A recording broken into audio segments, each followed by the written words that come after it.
This is Jonathan Ajayi here for Pro Boxing Fans. I'm joined by Tunde Ajayi, Master Genius himself. How are you? Yeah. Is the comeback on? Oh, man, sharp. Looking smart as always. James, you see what's going on? Bro, you gotta give them But what's your left hook? Got to pan down a bit. Lee. Bro, we ain't got much time. You know you gotta give them 60 seconds. Listen, bro. Yes, man. None of that's gonna hit me. None of that's gonna hit me. If he's shadowboxing, that's all it is, shadowboxing. Yeah. I've done the real thing. Yeah. Check my resume out. Check Pat Barrett out. How many KOs he's had? All that hitting fresh air, he's nardo. Simple. You see what I'm saying? It's the level. It's the pressure. Lee, you get me? Certain man, they just can't handle pressure. There's certain people that have to make themselves present because they can't handle the pressure. That's all it is. You act professional, you act calm. This is fun. Tunde. There you go. Right, let's start with sort of the press conference. Obviously, Pat's just come into the interview. You two were sort of going back and forth. Where, from your end, did this sort of animosity, if you want to call it, stop? There's no animosity. This is what I'm trying to say. There's no animosity. It's a fight. Mm-hmm. When you have a fight, emotions run high. Some people know how to control their emotions better than others. That's all it is. All that talk, it don't mean nothing because it's not us getting in the ring. It's Lyndon and Ant, or Ant and Lyndon. So it's like a person, I can't stop another person making up or visualizing a war in their head between another person. I ain't got no control over that. I'm just cool. I'm just doing my thing, enjoying, being the same old positive person. Well, I try to be positive most times. And that's it. So, if he wants to put that in his mind, it's fine. You see, I don't interrupt anything he says. I don't gate crash nothing that he does because he's trying to get to this. You understand? I don't need to go to that. And that's it. You mentioned sort of in the press conference about the last fight obviously was Anthony had that really tough year, losing family members, and we've spoken about that since in terms of sort of the courage he's shown, to fight. Maybe when, I don't know if you felt he shouldn't have fought, but what did that show about Anthony just on that point, having the courage to fight? Have you ever lost a family member? Mm-hmm. There you go. Try losing 4 in the space of 8 weeks. And then go and doing this.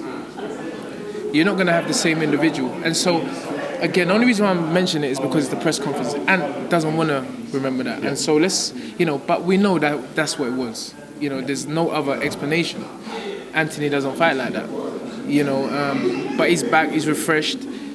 And I can't wait to go. So this time around, what I can promise you is that you're going to get a fit, a healthy, a strong, a mentally stable boxer, well prepared.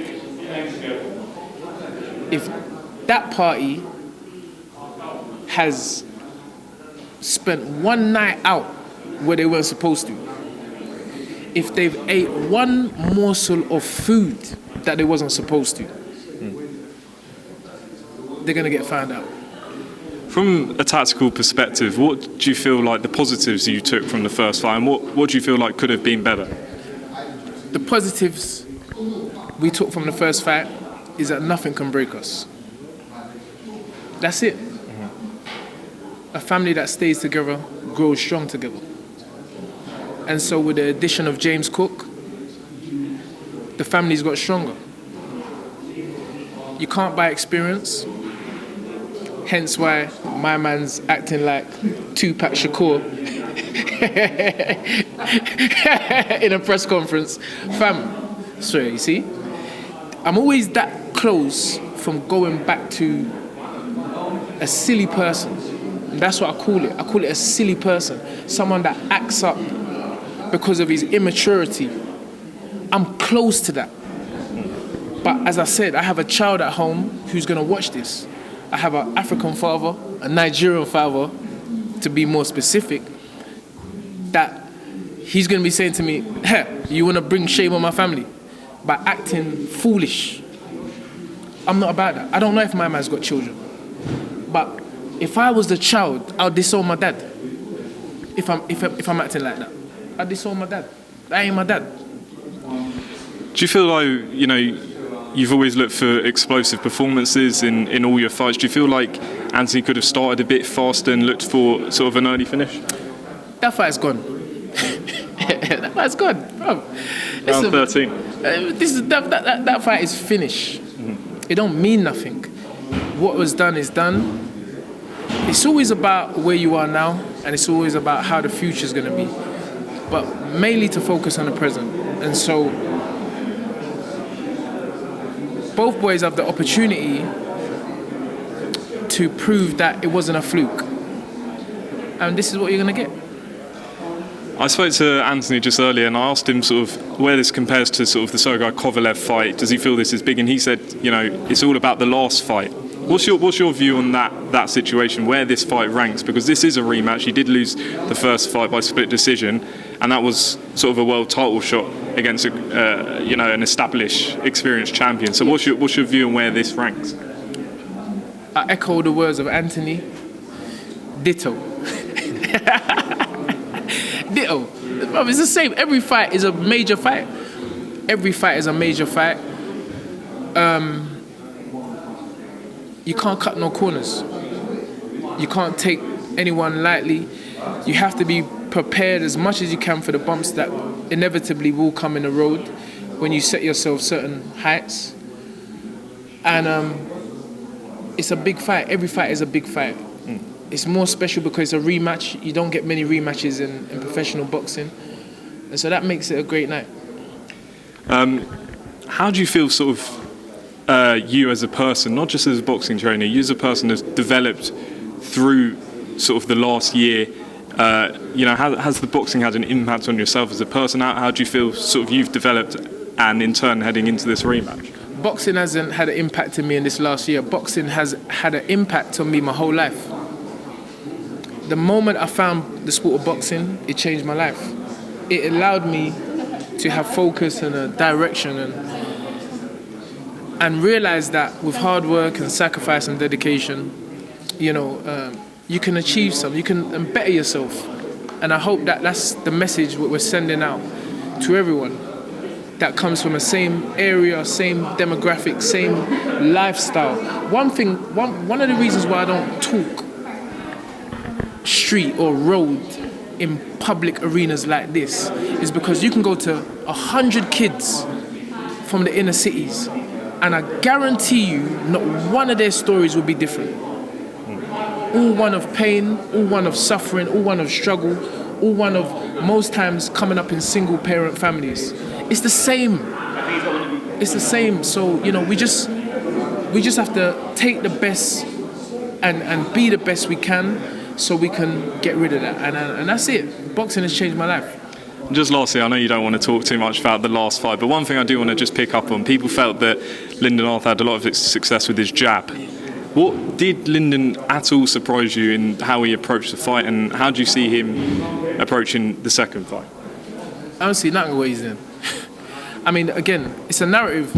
It's a narrative that has been created. Like this man has some Sugar Ray Leonard jab. Bruv, he struggled against... Sorry, not bruv. He struggled against Dex Spellman. He struggled against the African guy that they probably brought in on 1 week's notice. So you can't fool me about... That's why I don't listen to it. I won't be fooled by this great jab business. I won't. Because Ian John Lewis had it 6 rounds to us.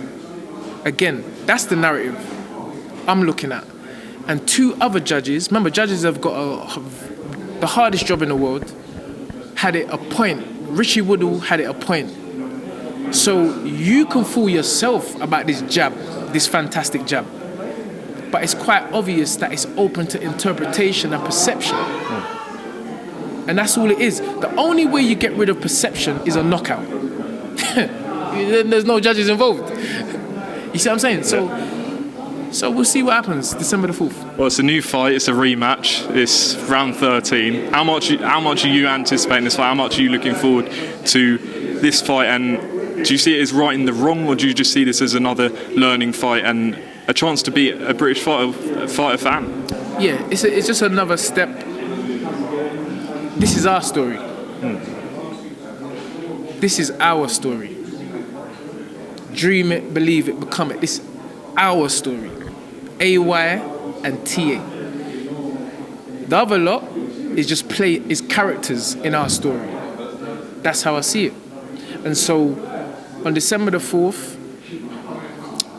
Arthur-Yarde, not Tunde Ajayi, Arthur-Yarde will show what he's about.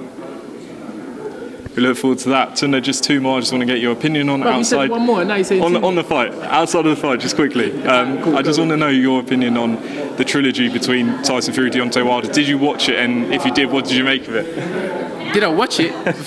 The fight is right. We covered the fight, myself and Spencer Fearon. Stamina for Sale. Stamina for Sale YouTube channel, and the post-fight reaction was even amazing. You know, it just shows you how many people were interested in the fight. And how many people love the fight. Great fight, the Gypsy King. Done it again. Nothing can be said about that guy. He proved he is a warrior. I mean, I spoke to Frank the following day, and first thing Frank says, warriors. Because both of them were warriors. Deontay went out on his shield, and Tyson won the fight. So it was a great night. The fight I'm sure you'll be covering on The Fight Is Right will be Terence Crawford and Shawn Porter. How do you see that go? Big fight. Big fight. I can't wait for that fight. That fight there is going to be Terence Crawford's coming out show. Yo, Tunde. Put the thing to him. No. You don't need to put that on me. I'm saying no, yeah. Man straight from the road. Say again? Man straight from the road. Don't ever get it twisted, bro. Say man ain't from the road. What does that mean? Hey? What does it mean when you said it, man ain't from the road? What does that mean, Pat? What does it mean then? Why did you say that? Who said that? Did you hear me You said say man that? ain't from the road on the You never heard that. You never heard that. Exactly. Yeah, you're gone. Yeah, just finishing up Crawford Porter, you were just talking. I said Crawford is going to be a tremendous fight. It's a time for him to show. Well, you see me, you know. I'm a calm guy. Because there's certain people in here today, no. And I'm so happy and proud of myself. Because what I've shown myself is that something so negative can be standing you in your face, but you have the strength of character to overcome it. And that, to cut your interview, shows me that I've moved forward in life. And again, it's boxing that's done that. Thank you very much for your interview, sir. Tunde Ajayi, appreciate your time.